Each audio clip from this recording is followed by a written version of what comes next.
Hello students, so myself Sonia Sisani back with another video of social science, the chapter number 2, New Kings and Kingdoms.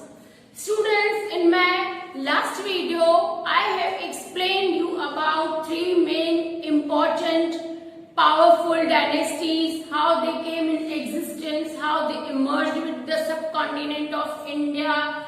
Now, we are moving to the second topic of this chapter, that is tripartite struggle. Yes, tripartite struggle, the name itself describes about the trio. Tripartite struggle, here in this struggle, three most powerful dynasties were involved. The constant and continuous fights and conflicts between Palas, Gurjar Pratiharas and Rashtrakutas has been termed as tripartite struggle. This struggle lingered almost 2 centuries in between 780 to 910 AD. Ultimately, this struggle favored in Gurjar Pratihara greatest and powerful king Nagabhatta II. That means Nagabhatta II had got the victory in this tripartite struggle. Now, what was the reason why this struggle was fought for 2 centuries? See, these three kingdoms were most powerful. Then also they wanted to gain the control over Kannauj, because Kannauj was the important center located in the river valley of Ganga in Uttar Pradesh.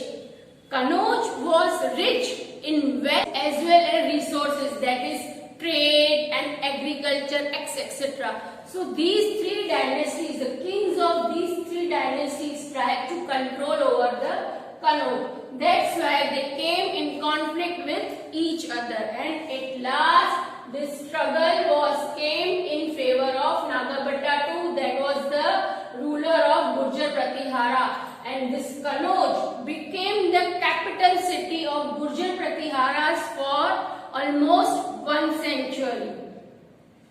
Now, I am moving to the next topic of this chapter, that is Mahmud Ghazni. Mahmud Ghazni of Afghanistan. Students, here I am going to share an interesting story of Mahmud Ghazni. So please listen to me very carefully. Mahmud Ghazni of Afghanistan was born on November 2. He was the first independent ruler of Turk dynasty. Mahmud ascended the throne at the age of 27 years. He was a very sharp-minded and intelligent ruler of Turk dynasty. हम इसको ऐसा कह सकते हैं Islam. He was the Islamic Musla था ये, that means, who ruled 997 to 1030. He invaded India 17 times. He invaded India 17 times. Why? What were the reasons? ऐसे कौन से रीजंस थे जो महमूद गजनी इंडिया के ऊपर 17 टाइम्स अटैक किया? Yes, there were 4 main reasons. First, he wanted to establish Islam in India. Second, he observed there were no unity in the kings of India. They were fighting with each other, and this weak point he had noted, and he took advantage of the same weak point. So he invaded India 17 times. Third, in ancient time, India was known as the golden bird. Why India was known as the golden bird? Now you can understand. Golden bird, that means India was rich at that time. It had the maximum of wealth, trade centers, agricultures. So he was attracted of all these things. He wanted to capture all that gold, jewels, and he wanted to establish his own capital city of Ghazni. Fourth, he wanted to satisfy his own ego. So he attacked India 17 times. And he attacked the temple of Somnath in the 17th time. 16th time he attacked on India, he invaded in India, but he was not succeeded to win the temple of Somnath. But in the 17th time he got the victory, which he attacked on 1025 AD. And from there, from the temple of Somnath, Gujarat, he captured all gold jewels. He also broke the Jyotirlingas. And then he established the splendid capital city of Ghazni. Muhammad Ghazni almost personally involved in all the matters of the administration work. That means वो अपने राज कारोबार के सारे जो decisions होते थे उसमें वो personal involve होते थे, उन चीजों में वो activities में वो personal involve होते थे. Okay, so one of the historian of his court named Al-Biruni जो थे उनकी कोर्ट के historians थे, ये हमेशा इनके साथ रहते थे. Whenever Muhammad Ghazni has invaded India or invaded any other countries, any other places, in each and every time Al-Biruni जो थे इनके साथ रहते थे. He had given a company to Muhammad Ghazni. So he had written a book, that is Kitabul Hind.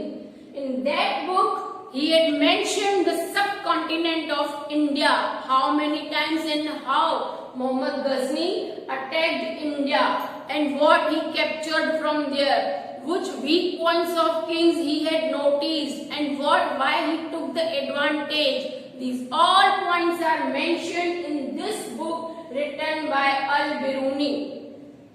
In short, Mahmud Ghazni extended the control over Central Asia, Iran and northwest part of India.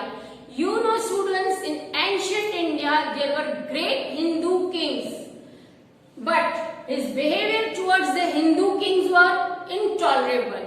He didn't like gods, goddesses, he was not believing in all these things. So that's why he had broken maximum temples. He had given the target to capture the gold, jewels and diamonds from the wealthy temples. You know students, earlier in Mathura there were small 1000 small temples. As kings were very rich, so they had not used their money to make their military strong, but they had used their money to make the temple. Okay, and their temples were carved with gold, diamonds and jewels. So for these all things Mahmud Ghazni was attracted. So he targeted the wealthy temples and he captured maximum wealth. Another kingdom that emerged in the subcontinent of India was Chahamanas. Later they came to know as Chauhans.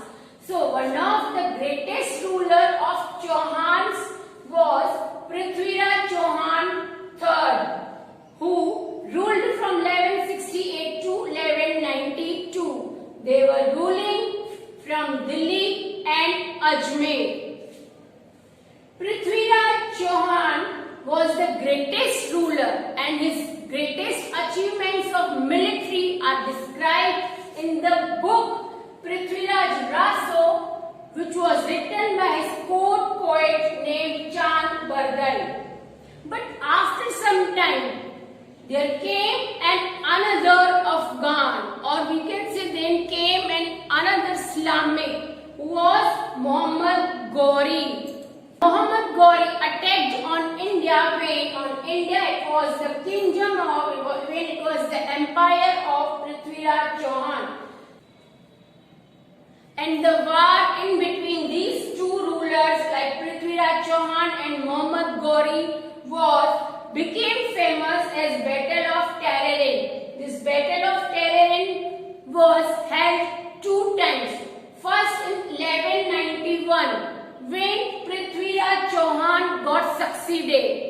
Okay, he defeated Muhammad Ghori and Muhammad Ghori had to go back. After 1 year, that means in 1192, again Muhammad Ghori Prithviraj Chauhan. But in this time 1192 in the Battle of Tarain, Prithviraj Chauhan lost the battle. Hope you like my video. Please refer the video 2 to 3 times to make the concepts crystal clear. Up till take care. Bye bye. Thank you for watching my video.